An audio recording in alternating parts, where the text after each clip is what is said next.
지금은 대림절 오늘 세 번째 주일이 됐습니다. 오늘 예수님의 오심을 기다리는 이런 절기죠. 우리가 이 절기 때 예수님이 오늘 오신 예수님을 말씀해 주고 있습니다. 그 말씀, 오신 예수님은 평화의 왕으로 오셨다. 그 말씀을 우리에게 전하시고, 어떻게 이렇게 평화의 왕으로 오셨나 하는 말씀을 우리에게 가르쳐 주고 있습니다. 예수님이 태어나실 때의 그때의 시대의 상황은 로마가 나라를 전체를, 세계를 지배하고 있었어요. 그래서 그 로마를 다스리는 왕은 가이사 아구스트였습니다. 그러니까 가이사 아구스트가 온 세계를 다 지배하는 거죠. 그런 것과 같은 시대입니다. 그때에 예수님께서 탄생을 하셨습니다.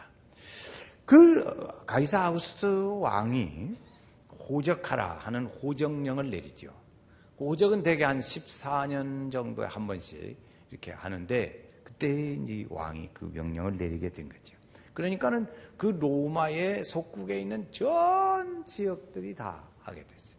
그러니까 유대 땅에도 그 호적을 해야 하는 가이사 아구스토 왕의 명령을 지켜야 했습니다. 그래서 자연히 그들도 가게 됐죠.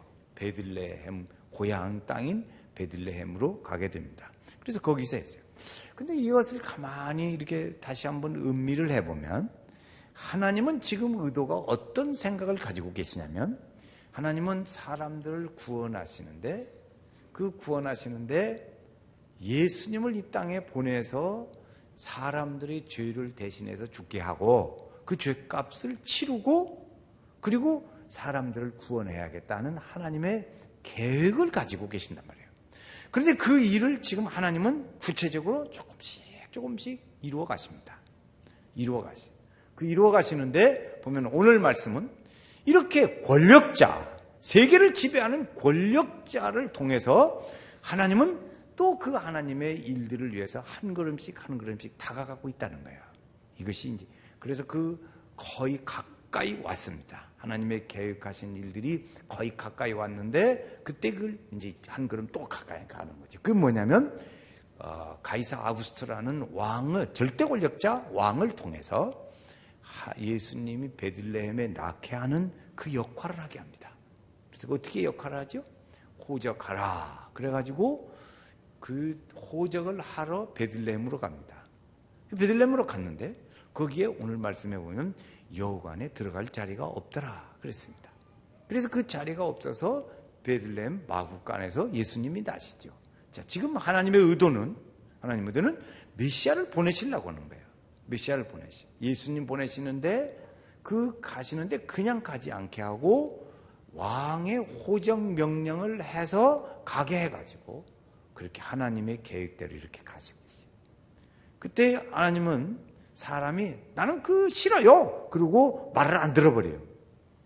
말을 안 들으면 그냥 그 사람은 말을 안 듣는 채로 가요. 그러나 하나님의 계획은 가십니다. 오늘 이게 요셉과 마리아는 하나님의 그 계획에 따라갔어요. 순응하고 따라갔어요. 하나님은 그 왕을 이용해서 하나님의 뜻을 이루는 일들로 한 걸음 가까이 가게 하십니다. 이런 거죠. 이 가이사 아구스토 왕은 한 40년이 넘는 나라를 통치를 합니다. 오랫동안 통치해서 이 나라를 아주 부강하게 만들고 또 백성들을 잘 살도록 그렇게 평안하게 만들어줬어요. 그래서 이 나라가 다 평안하단 말이에요. 그러니까 백성들이 생각하는 것은 뭐냐면, 우리를 정말 평안하게 해주시는 분은 이 왕이다, 이렇게 생각하고 있습니다. 백성들이 생각하는, 그렇게 생각하고 있는 거예요. 이 왕의 통치하에 있으면 우리들은 평안하구나. 이 로마를 평안하게 하고 나라를 평안하게 하고 세계 각국을 이렇게 강하게 지배하고 있는 이 왕 밑에만 있으면 우리는 평안하다. 그래서 그 왕을 평화의 왕으로 생각하고 있었던 거예요. 백성들은 이 왕을 평화의 왕으로 생각했어요. 그래서 얼마나 했던지 로마의 평화라는 말까지도 생기게 됐습니다. 그래서 이 나라를 잘 다스리고 있는데요. 그러니까 이러한 생각을 가지고 있는 이 백성들이 새로 평화의 왕이 왔다 하는 말을 들을 때 그 말을 믿을 수가 있냔 말이에요. 쉽게 받아들여지지를 잘 않았습니다. 사람들은 생각하는 것은 이 왕이라고 하는 권력자, 절대 권력자가 있어서 그 지배하에 있으면 이 평화가 오는 것이구나. 이 권력자에 의해서 우리에게 평안이 온다. 이렇게 생각하고 살고 있는 거예요. 아무 걱정 없이 염려도 없이 사는 거죠. 이렇게 생각하는 거죠. 하나님께서는 이렇게 로마의 강력한 왕에 의해서 즉 자기들이 생각하는, 백성들이 생각하는 평화의 왕이라고 생각하는 이 사람들에게 참으로 평화의 왕이 되어진 거지. 그들이 된 거지. 그런데 이런 생각을 가지고 있는 이들에게도 불구하고, 그럼에도 불구하고 하나님께서는 이사야라는 선지자를 통해서 하나님의 말씀을 예언해 주십니다. 하나님 말씀을 예언해 주십니다. 내가 너희에게 한 아기를 주노니 그는 너희의 평화의 왕이라. 이렇게 말씀하시는 거예요. 이사야서 9장에 우리가 가르쳐주고 있어요. 내가 너희에게 한 아기를 보내노니 그는 기묘자라 모사라 전능한 왕이라. 그는 평화의 왕이라. 아멘. 왕. 지금 갈등을 느끼게 됐죠. 왕으로, 평화의 왕으로 모시고 생각하고 있는데 이게 또 왕으로 오신다고 선지자를 통해서 막 말씀하는 거예요. 대부분의 사람들은 그렇게 생각하는데 이 천사가 와서 이사야 선지자에게 가르쳐줬고 그래서 왕으로 낳게 하는 일들을 합니다. 구유에 태어나게 하신 그 어린 아기, 이 예수는 평화의 왕으로 오신다. 예수님이 참 평화의 왕이다. 이것을 확실하게 지금 천사는 설명해주고 있습니다. 천사들이 나타났어요. 유대 땅 베들레헴에 한 아기가 태어나는데 그는 참된 왕이요 그분의 백성들은 여러분에게 평화의 왕입니다. 이분은 아주 우리에게 주시는 참 기쁜 소식입니다. 이렇게 전했어요. 기쁜 소식이라 해도 안 좋은 모양이네. 이분은 참 기쁜 소식입니다. 이렇게 천사가 와서 이렇게 백성들에게 전해준 거죠. 그런데 사람들은 믿지를 않았어요. 왜? 지금 상황을 볼 때 믿을 형편이 아니야. 사람들이 믿지를 않고 그렇습니다. 그러나 어찌됐든 참 평화의 왕은 예수다. 이 아기 예수 그리스도다. 이것을 하나님은 강력히 설명하고 있는 거예요. 그래서 하나님은 생각하는 것이 뭐냐면 하나님 말씀은 권력에 의해서 평화가 되는 것이 아니라는 거죠. 하나님 권력에 의해서. 그래서 이 천사가 목자에게 나타났습니다. 천사가 목자에게 나타나서 그들에게 보여주세요. 그들에게 하나님께서 나타나자 그들은 너무 무서웠어요. 그는 두려워했다고 그랬어요. 하나님의 그 임재하심이 두려운 거예요. 이들은 생각하기를 이제 광야에 있단 말이에요. 목자들 양치는 들판 가운데 있는데 거기 들판 가운데서 무슨 자동차 소리가 들리겠어요? 기차 소리가 들리겠어요? 아무 소리도 안 들리는 거예요. 아무 소리도 안 들리고 바람 소리만 들리겠지. 그리고 또 하나 있어요. 매매 양의 소리만 들릴 거예요. 그런데 갑자기 하나님의 은혜의 빛이 강력한 은혜의 빛이 거기에 임하게 되는 거지. 하나님의 임재하심이 함께 하시고 이들이 소스라치게 놀랐을 거예요. 우리도 어쩌다가 아무 생각 없이 가다가 앞에서 탁 사람이 나타나면 놀랜다. 사람도 놀라는데 자기 집에서도 놀란다고요? 아무 생각 없이 방문을 턱 열었는데 문 앞에 딱 사람이 또 있어요. 놀라잖아요. 그런데 이들이 얼마나 놀랐겠어요. 하나님의 이 큰 은혜의 빛이 임하 두루 비쳤다. 오늘 말씀해 보면 은혜의 빛이 두루 저들에게 비침해. 9절 말씀을 한번 같이 읽어보시겠어요? 9절 말씀입니다.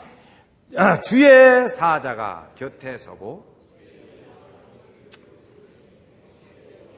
무서워하는지라 했습니다. 그래 다 이런 능력이 이래서 하나님의 임재하심이 그들 가운데 임하신 줄로 믿습니다. 이 하나님의 임재하심. 하나님, 우리도 늘 찬송 부르죠. 주의 영광 이곳에 임하소서. 주의 영광 이곳에 가득해. 할렐루야. 그런데 이들이 하나님의 거룩한 은혜의 빛으로 임하시고 임재하시는 그 모습을 생각할 때 이 장소가 들판인데 그걸 생각할 때 얼마나 놀랐겠어요. 그런데 그 천사는 그에게 와서 하신 말씀이 이분은 구세주다. 그리스도이시다. 이분은 왕이시다. 이렇게 설명하고 있는 거예요. 이제 좀 아멘 좀 해야 이게 힘을 질 소리를 낸다. 이분은 주님이시다. 이분은 그리스도시다. 이분은 왕이시다. 이분은 구주시다. 이런 거죠. 그러니까 이 예수님이 바로 하나님이시고 하나님의 아들 구세주시고 우리의 구세주라고 말씀하고 있는 거예요. 이렇게 가는데 얼마나 이 천사가 또 이렇게 얘기해요. 그들에게 소식이 있죠. 그들에게 두 가지를 말합니다. 하나는 이 천사가 하나님을 찬양하는 거예요. 하나님이 지금 하나님의 의도가 예수님이 나신다는 사실은 하나님의 의도가 이루어진 거잖아요. 그렇죠? 하나님은 좀 전에 말씀드렸같이 계획한 대로 가신다고 했어요. 그래서 계획해서 메시아가 와야 돼요. 그 메시아가 이 땅에 낳는 일들을 생각할 때 하나님의 계획이 이루어져 가잖아요. 그렇죠? 이루어져 가. 그러니까 하나님의 뜻이 이루어졌어요. 아버지의 뜻이 이루어진 것 같이 땅에서도 이루어지라. 그러니까 아버지의 뜻이 이루어지는 거예요. 그러니까 하나님을 찬양하죠. 하나님, 거룩하신 하나님의 이름이 존귀 되어지고 드러나게 되어지고 이런 은혜의 역사가 일어나게 되는 거예요. 그래서 하나님의 계획과 하나님의 구주되심을 찬양하고 하나님께 영광을 돌리는 일을 해요. 그렇게 찬양을 합니다. 이 하나님께는 이런 찬양, 하나님의 뜻이 이루어지고 계획이 진행되어지는 것에 대해서 감사해요. 또 하나는 이 땅의 사람들에게 평화를 주러 오시는 거예요. 어떻게 평화를 주시나? 그분이 오셔서 모든 사람들의 죄를 십자가에 다 담당하여 짊어지시고 그리고 저들을 용서를 다 사해 주시고 죄를 용서하시고 평화에 오나 그래서 평화가 임하게 돼요. 죄가 없어지니까 어둠이 없어지니까 불안도 공포도 시기도 질투도 없어지고 이 땅의 어둠의 역사가 없어지고 주의 은혜의 평안이 임하게 되는 줄로 믿습니다. 두 가지. 하나님께는 하나님의 뜻이 이루어지니까 영광을 돌리고 이 땅에는 죄 용서를 통해서 사람들에게 다 없어지니까 그게 평화가 임하게 되고 할렐루야 이런 은혜의 일들 이 천사들이 나타났어요. 소식을 전해주고 자 14절 말씀을 우리 한번 같이 읽어보시겠어요? 자 13절을 제가 먼저 읽겠습니다. 호련히 수많은 천군이 그 천사들과 함께 하나님을 찬송하여 이르되 지키 높은 곳에서는 하나님께 영광 땅에서는 기뻐하심을 입은 사람들 중에 평안하다. 아멘. 이건 뭐냐면 백성들이 생각하고 있는 것처럼 통치자에 의해서 평화가 와지는 것이 아니라 진정한 평화는 예수 그리스도 그분에 의해서 와지는 것이다. 이걸 설명하는 거예요. 진정한 예수 그리스도. 근데 그 예수님으로 말미암아 우리는 참 평화를 누릴 수 있게 돼요. 그분이 왜 그래요?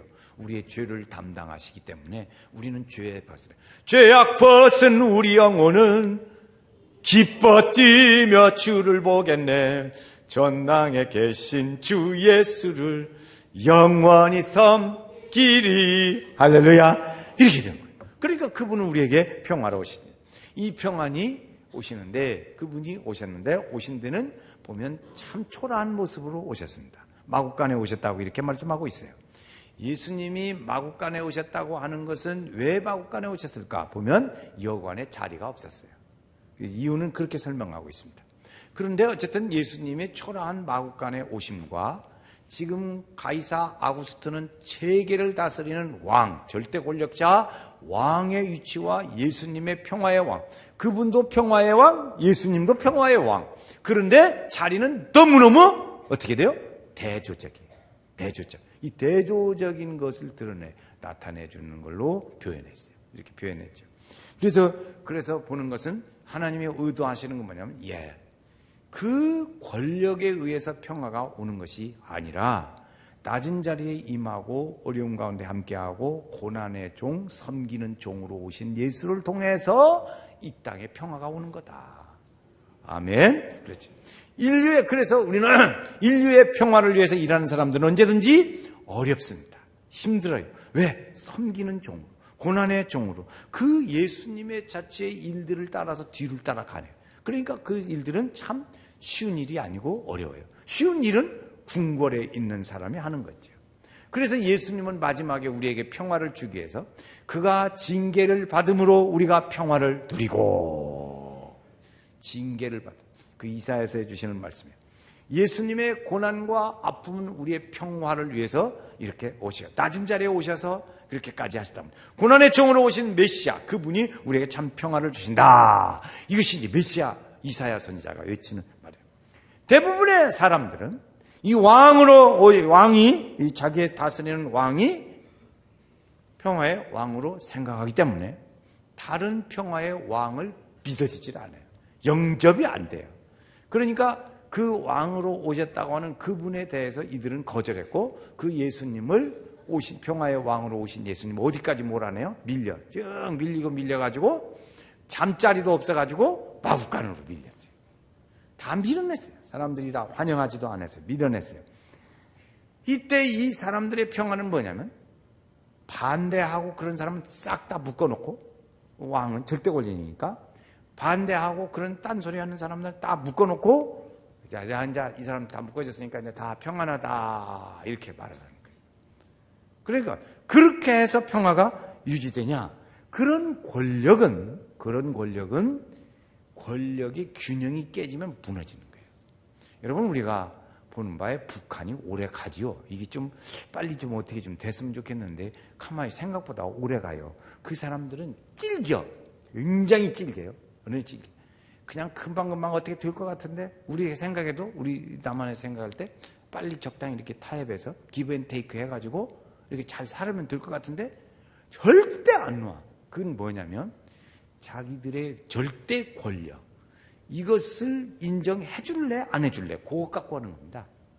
핵이 있다 없다 그건 뭐냐 그걸 가지고 우리 권력을 인정해 줄래 안 해줄래 안 해주면 우리는 핵 갖고 계속 약 올릴 거야. 힘들게 하겠다 이런 거지요.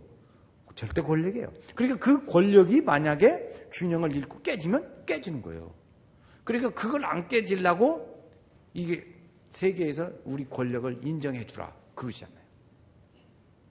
그 알고 보면 그겁니다. 잘 모르셨으면 그렇게 하시면 돼요.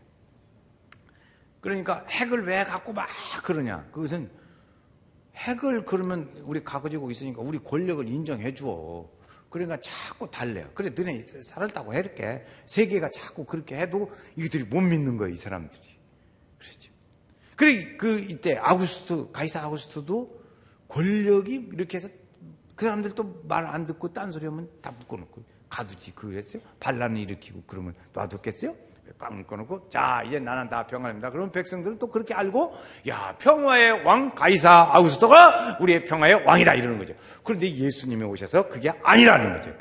그렇게 묶어놓고 하는 것은 아니다 하는 거죠. 참 평화가 주님처럼 오늘 희생하고 나누고 섬기고 그렇게 해질 때 참 평화가 오는 거다 그런 거죠. 그래서 예수님은 이 땅에 오셔서 섬기고 희생하고 고통을 당하시고 그런 희생, 십자가의 희생 제물이 되시기까지 했습니다.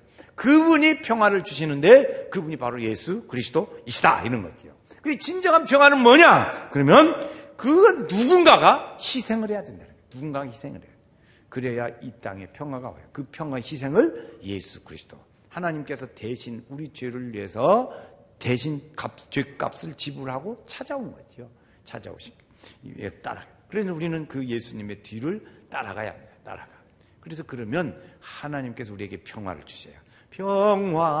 평화로다 하늘 위에서 내려오네 그 사랑의 물결이 영원토록 내 영혼을 덮으소서. 할렐루야. 아멘.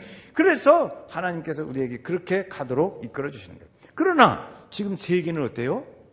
세계는 아직 평화가 마음대로 안 나요. 전쟁하는 것이 많아요. 지구촌에 전쟁하는 것이 많아요. 그래서 그 전쟁하느라고 그런 데다가 쓰는 돈이 엄청난 돈을 쓰고 있어요. 그런데 그런 세계에 예수님이 그게 아니고 예수님이 우리를 위해서 오신 그 평화의 왕으로 오셨다고 그분을 잘 모셔드려야 돼. 그렇게 설명하는 거예요. 그러니까 예수님이 오신 것은 무슨 소식? 기쁜 소식인 거지요. 그분은 우리 구세주이셔. 이 복된 소식이 많은 사람들에게 쫙 이렇게 퍼져가지요. 중세시대에는 이 예수님의 이 일이 오해가 돼가지고 잘못돼서 사람들이 이야기를 이렇게 했어요. 이 사람들을 다 평화군을 만드는데 어떻게 하냐? 십자군을 만들어가지고 이제 딱 다스리면 되겠다. 그래가지고 십자군을 만들었어요. 그래서 이제 잘못 그렇게 해보려고 노력했던 그런 때가 있죠. 그러나 하나님의 나라는 권력에 의해서 되는 것이 아니고 예수 그리스도 그분이 만드는 것이란 말이에요. 예수님이 오셔야 돼요. 그분을 위해서 일할 인류의 평화가 오는 거예요. 주님 우리에게 말씀하시기를 요한복음 14장 27절에 내가 너희에게 평안을 준다 말씀했어요. 할렐루야. 평안은 다시요. 저를 따라서 평안은 예수님이 주신다. 그걸 우리가 믿어요. 예수님이 요한복음 14장 27절에 내가 너희에게 평안을 주노니 너희는 근심하지 말라. 근심하지 말라. 내가 너희에게 주는 것은 세상이 주는 것 같지 아니한 평안을 너희에게 주노라. 주님 말씀하세요. 그러니까 우리가 예수님이 주는 평안을 우리가 가질 때 그 평안이 진짜 평안이다 그 말이지요. 카이사 아우구스토가 다스리는 평안이 그게 아니고 예수님이 주는 평안이 진짜다 이런 거예요. 칠레라는 나라하고 아르헨티나라는 나라가 이제 두 나라가 아주 많이 그 갈등을 많이 가졌어요. 갈등을 많이 가졌는데 그런 나라들은 경계선이 있잖아요. 우리나라는 이제 일본은 바다가 있고 중국은 바다가 있지만 우리 그 나라들은 이렇게 경계선이 북한과 같이 이렇게 경계선이 있는데 그렇게 이제 많이 갈등을 하다가 이들이 생각한 야 그러지 말고 우리 평화협정을 맺자. 그래서 두 나라가 평화협정을 맺습니다. 평화협정을 맺어가지고 그 중간에다가 뭘 하냐 예수님의 큰 동상을 만들어 세웠어요. 예수님의 동상을 세워놨는데 그 동상이 아르헨티나 쪽을 이렇게 쳐다보고 있어요. 그러니까 이 칠레 쪽에 있는 기자가 야 예수님이 그쪽을 쳐다보고 있으니 이게 평화가 이루어지겠냐 그리고 막 저항을 했습니다. 그래서 막 항의를 했어요. 어쩌면 좋을까? 그런 중에 아르헨티나 기자가 이런 말을 했습니다. 야, 그게 아니고 아르헨티나는 나쁜 사람이 많어. 나쁜 사람이 많으니까 하나님이 준 예수님이 이렇게 지키려고 그쪽 쳐다보는 거야. 그래서 평화를 유지하게 됐다. 생각하기 달렸죠? 생각이 달렸어요. 그렇죠. 웨슬레라는 분이 감리교 창설자입니다. 이분이 어느 날 꿈을 꾸게 됐어요. 꿈을 꾸게 됐는데 하늘나라를 갑니다. 저 가는데 지옥이라는 데를 가게 됐어요. 이제 구경합니다. 지옥에 가니까 문지기가 있어요. 그래서 문지기에게 물었습니다. 이렇게 물어봤어요. 여기 감리교인들이 왔습니까? 그렇게 물어봤어요. 감리교 창설자니까 감리교인들이 여기 왔습니까? 그랬더니 예. 그러고요. 많이 왔어요? 감리교인들이 많이 왔다고. 이거 큰일 났네. 그리고 이분이 감리교 창설자니까 장로교가 의식이 되잖아요. 장로교인들도 여기 왔습니까? 그랬더니 예, 많이 왔어요. 그러면 요새 땡그랑땡 하는 구세군도 왔습니까? 왔죠. 많이 왔죠. 큰일 났어요. 보니까. 그래서 이제 거기서 그런가 보다 하고 이제 천국 쪽으로 갔습니다. 그래서 천국에 가니까 거기도 또 문지기가 있어. 그것도 문지기에게 물어봤어요. 여기 감리교인들이 여기 많이 오셨습니까? 하나도 안 왔는데요? 이러는 거예요. 그럼 이제 또 장로교 또 물어봐. 장로교인들은 좀 여기 왔어요? 하나도 안 왔는데요? 그럼 구세군은 하나도 안 왔는데요? 그럼 누가 온 거야? 얘기 좀 해봐. 그랬더니 예수 믿는 사람이 왔습니다. 그랬더니 예수 믿는 사람. 교파로 예수님 구원 천당에 가는 게 아니고 예수 그 예수 평화의 왕으로 오신 그 예수 그분을 우리가 모셔드리는 것이 중요한 것입니다. 예수님 모시면 그 예수님이 우리에게 평화를 주시는데 마음의 평안을 주세요. 첫 번째가 우리에게 평안을 주세요. 두 번째 우리에게 죄의 용서를 주세요. 그분이 어떻게 평안을 주세요? 죄 용서하시고 그 죄를 없애주심으로 하나님의 평안이 우리에게 임하게 되는 줄로 믿습니다. 그렇죠. 자, 세 번째는 내가 어떻게 살아야 할까를 알려주시는 거예요. 내가 어떻게 살아야 할까? 나에게 이 평안을 주셨는데 내가 살 뿐은 그분을 위해서 좀 살아야지. 은혜를 갚아야지 않겠어? 주님은 그분을 위해서 살아야지. 이것이 그 목표를 주세요. 목표를. 그렇게 하려니까 이게 힘드네. 세상이 하도 험악해가지고 살으려니까 힘들어. 그러니까 하나님이 우리에게 주는 게 뭐냐면 용기 내, 힘내. 그래서 담대함을 주세요. 성령의 담대함.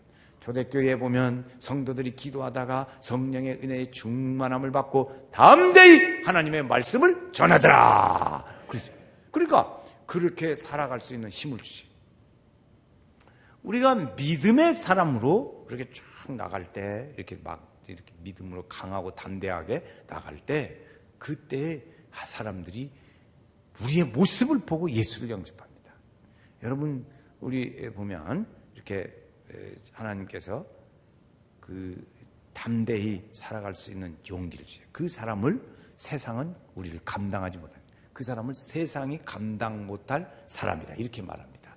여러분, 우리 연세교회 성도들이 세상이 감당할 수 있는 사람인가 아닌가 어떻게 아나? 이렇게 한 예를 들어보겠어요?